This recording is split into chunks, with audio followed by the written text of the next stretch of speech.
Hi, I'm going to explain to you how to pick up the stitches for your sleeves for the sugar sweater. As you can see here, there's a nice intact knit column, and then the sleeve stitches spring out of the side of this knit column.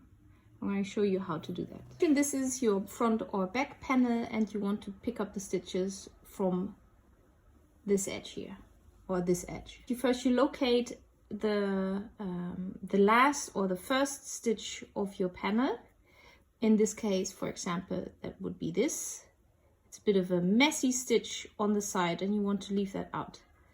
And then next to it you have the first intact knit column here, and what you want to do is you want to go in between these two stitches and lift up the bar of the color in which the row is knit. So in this case it's a purple stitch, and you lift up the purple bar. You go in between the first and the second stitch, you dig up the bar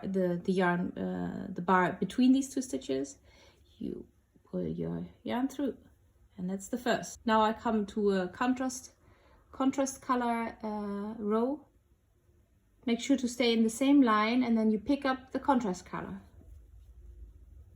and you pull up your yarn. Now I'm coming into a main color row again, and then you go between the first and second. I'm in the same column. You pull up the yarn and you pull your working yarn through. Now we're coming to the question how many stitches to pick up.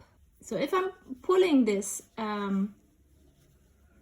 sleeve stitches tightly out of the back panel, you'll see that there's always one stitch picked up from the contrast color row and two stitches from the main color rows. And you'll remember that you had to knit and purl the first or the last stitch.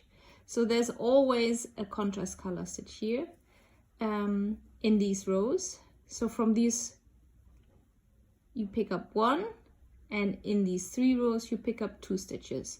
1, 2 stitches, 1, 2 stitches, even though these are 3 rows. And then you'll get the amount that's written in the pattern. Don't think too much about it, just do it, you'll see it will work out.